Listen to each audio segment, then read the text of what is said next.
Oops. Hello, elementary airsoft back here. It's been a while since my last video, but I've been really busy.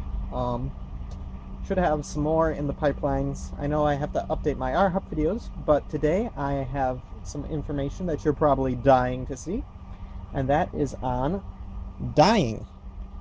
Right here I have a Polymer stock that I've dyed from this tan to this camouflage pattern, which is pretty cool.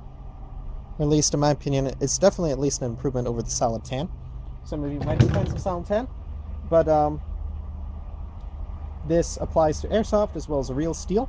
All your Magpul items and stuff, they're all dyeable. Basically, the material just needs to be a nylon fiber composite. This is for the Silverback SRS. They were kind enough to help me out with what the material was, so I was able to confirm that it's pretty much the same thing that Magpul uses, or at least highly similar. So I've gotten some testing in on two different other scrap stocks that I was able to get from them. A huge shout out, they're great people and very handy and friendly to work with. Now if we look closely, I don't know how our light is going to work here, but you'll see that it's a really interesting organic pattern with lots of fine little things going on. So how this was done was by using plastic bags.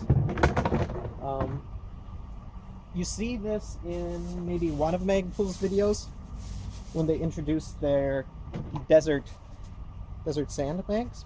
But basically, all you have to do is you just wrap your bag around your stock in different ways that essentially mask off a given area, and in that area you'll get these little like veins of color when you dye it. So what I'm going to do is I'm going to take both my stocks at once, or both halves at once, and I'm going to wrap them together so my patterns will line up from side to side. And I'll talk a bit more about that when I have it done. Basically, you want to be mindful of the colors that you're working with and the spacing you leave between like your stripes or whatever, and how big of openings you leave as you wrap it. I'm also going to be using some electrical tape to help sort of tether down the bags when they're done. I also have over here on my grill outside is a nice big pot of dye. I'm using RIT dye, the powder kind. You can see it in the background on the steps over there. Our first coat is you go lighter to darker, so I start with a green. It's the RIT dye colored dark green powder dye, but really you can use any RIT dye color combinations that you want. And then we're going to overcoat it brown. This is an overview of our process. And being that I couldn't find a bin big enough to fit the SRS stock, I'm going to take my hot dye and just pour it over it in here and let it sit. So that's the overview of our process. Let me mask this up and I'll get back to you. Okay, we're back. So it now looks like an absolute mess. Honestly, this side, yeah, that should be good. And where we can see our raw plastic here, that is going to be a solid green. Want to get a bit more green than what's on this one. Once again, we're using RIT dark green, and I use about half a packet in the boiler there, and she's simmering nicely. Use some tape to help get sticky corners and stuff. Tried to keep it as random as possible. Here it looks like it's all solid. That's really not. It's just the bag just kind of flirping around. It might get a bit lighter there. So I'm going to move our camera. Other important things to note. Rubber gloves. Do this outside. RIT dye is permanent. Don't get it all over your kitchen. Don't get it over your wife's kitchen, your mom's kitchen. Bad life choice. I use a little block of wood as my stir stick. You're also going to need it to help keep your piece down there. bring you over here. Get a better idea. It's only going to take about a minute in the dye. I'm going to get my hose out of the way. Other important thing, going to want to have your hose handy. Cold water. And that's going to stop our dyeing process. So once I put it in, it's going to be in there about a minute, maybe two. It's going to come out.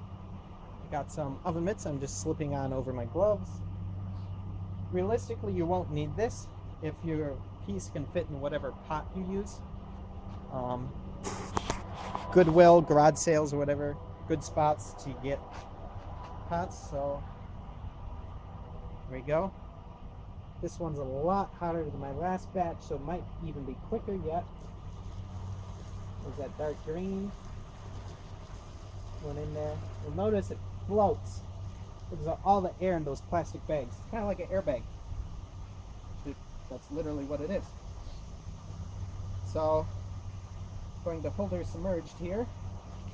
Get my gloves out of the way. Set my bin over there. Also going to reuse this dye for some other projects. But it doesn't hardly take any time at all. You can see it's already starting to turn here. To dye polymers, you need your water hot. You cannot do it with cold water like you can dye like some fabrics and stuff.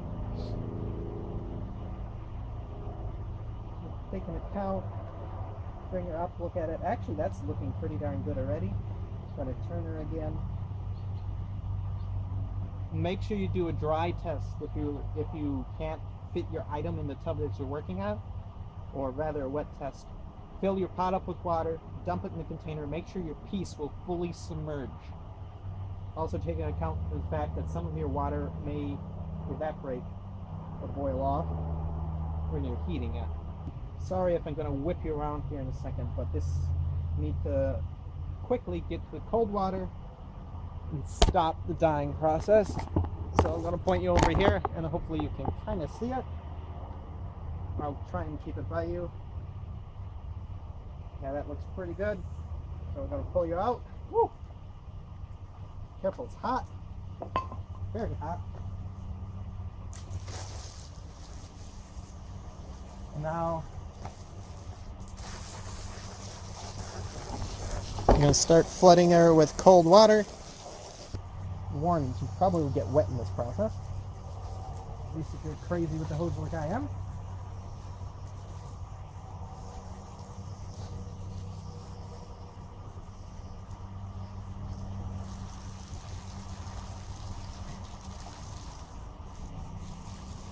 Here you can see already some of that.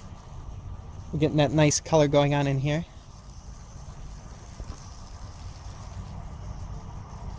But that's sort of like our first process. Want to try and get this stuff off as quick as you can, just to stop the get any dye that's out of underneath there. Stop your dyeing process.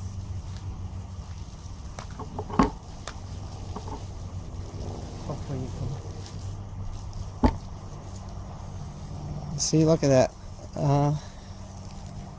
Getting that nice and good. My phone says it's running low on storage, so I'll probably stop the video here, come back, show you when it's done, and prep up our next color. Okay, so I got all the tape off, everything washed off. Other thing is there's these nice like little waffle grid things on the inside. I just didn't want all the dye sitting in there, chilling out. So I have this pretty nice pattern going on. Other nice thing about this is you really don't have to wait for it to re-dry back out before bagging it up again for the next round. The thing to note is my paint stayed intact. Actually on these frames, these are the ones that came on my gun. The paint was came worn off when I got it. But so we're going to remask it up. Some tips on remasking it is I'm going to remask it even more because I don't want it very heavy on the browns. So it's going to be almost everything's covered. I'm going to have thin little stripes that'll try and... Okay. We're back again. I've freed up some storage on my phone, so hopefully we should be good. And now you see for the brown, I don't have a heck of a whole lot of spots, as you can see. Hopefully this goes good. I don't want too much brown going down, but we'll see how it works out. In any case, it should be pretty cool. So this is all set. Once again, protective gear. I'm wearing my stylish blue lab coat that's been through what it looks like several wars. My dye is just simmering. You want to make sure you bring it up to simmer. You don't want to get it like in a roaring boil and try and dunk your part in that. You may start getting to the point where you can warp the plastic. I also apologize. I have allergies and I'm just coming off of a cold as well. So I apologize if you can't understand me so well. So here comes brown.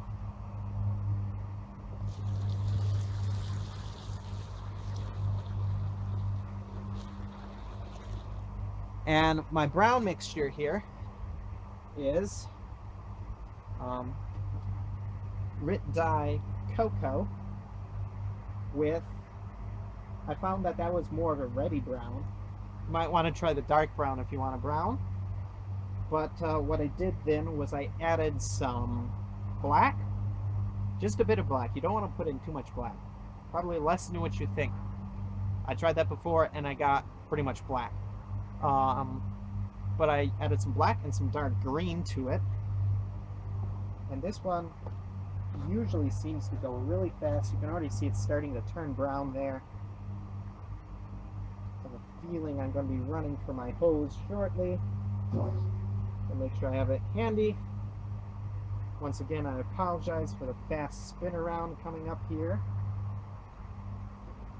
And it doesn't hurt to pull it out kind of and look at it. I think I'm going to flip her here once more. And then call her good. It doesn't take very long. And then, yeah, that's definitely a nice dark brown. So, woo! Going over here now.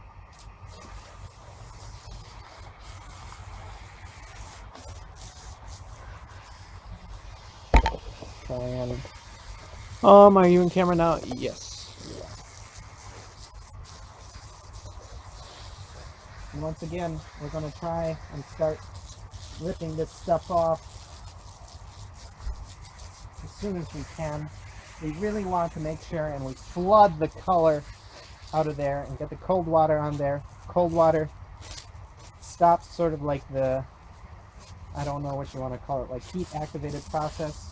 There we go, it's looking pretty cool already, as far as I can see.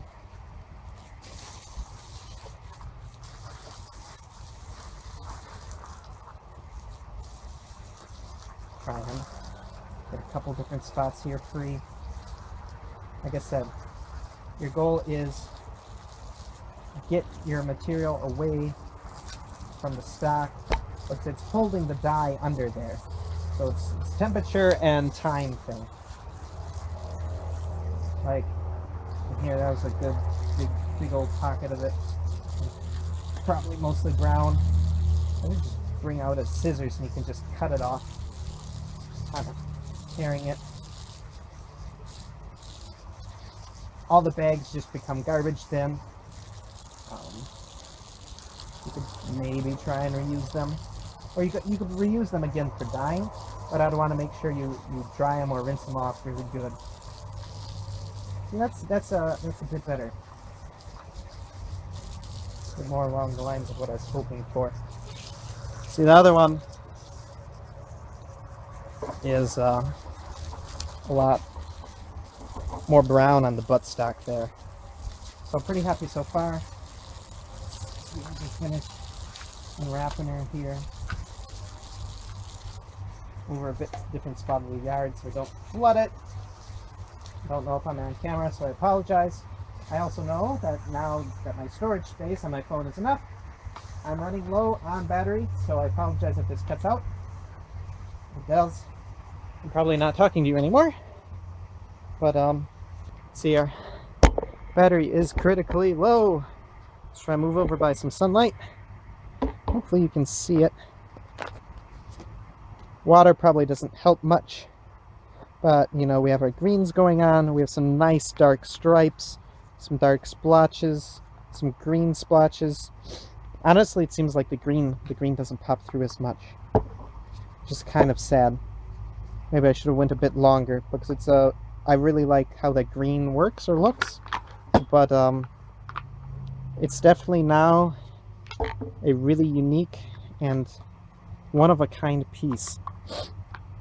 I'm going to clean up, and then we'll head inside and we'll do a quick recap and talk about why dyeing is awesome. So, that in a bit. Okay, so it's a day later. We're back inside. Last time we left off, I was rinsing off my final color. Just to give you a quick rundown, this was one of my test runs. And once again, we seem to be having lighting issues. So we have our greens, our browns, some of the original tan. Don't really have much of anything that's the original color left yet. So, completed product. We have my SRS here. And it did get a bit more brown than I was expecting. And the other side dyed up rather nicely. Especially looks cool on the edges. You know, where the two seams of the two pieces join. Because I dyed them both at once, so the patterns crisscross nicely there. I think that turned out really well. So some of you may be thinking, it's like, why the heck did you just spend all this time going through dyeing versus just, you know, a couple cans of spray paint, some leaves, beautiful camo, especially for snipers and whatnot? Well, it's because paint wears off really easy. Well, some paints more so than others. Like abrasions and stuff, it'll start scraping it off, but whereas our dye here, it's going to be affected by that a lot less. So I'm going to take my screwdriver here on the inside. It's still dyed. This is brown. It's not tan. And I'm just going to try and make a nice scratch. And that scratch there, it's the same color. So, does it suck that if you scratch your gun? Sure, of course, but I mean, all guns are going to get scratched and battle scarred over time. But my point is, your camouflage doesn't get screwed up if we got some scuffing going on. It's significant. It affects it significantly less. In general, most of your common type scratches, if it's just like a fine point, you won't even see the underlayment. Like if I go and scratch one spot quite a bit here, sorry, off camera, there you can make out that it's tan underneath, but that's pretty deep. And honestly, I feel like most of the superficial stuff that you're going to get, or the little like abrasive scuffs, it's going to maintain its color. Yes, you're not going to have smooth polymer anymore, but it's going to be scratched. Your color is going to be maintained. So to me, that's the biggest thing about why polymer and dyeing is great. Other things to note is you don't have to use the bag method like I did. I opted for that because I thought it was an easier way to get a nice organic and randomized breakup of colors. And if I do say so myself, it turned out really good. Even I was surprised. So to recap, I use RIT dyes. For working with polymer, you need heated water, simmering. You don't want it boiling so you don't damage your plastics. Most of them, I think, don't really care so much about heat or are fairly resistant. I don't know if you can dye necessarily all of the polymers on all your different weapons and stuff. I know you can do Magpul, and Magpul is made out of, let's see if I can remember, a fiberglass reinforced nylon, and this is Silverback made theirs out of that as well, so it worked well. But yeah, have some fun. Try try it out. I definitely recommend practicing, maybe on a scrap piece or something you care a bit less about to start with, or something that's cheaper. I was lucky enough to get some help from the guys at Silverback for doing some development and testing. But there you have it. It's camouflage to die for.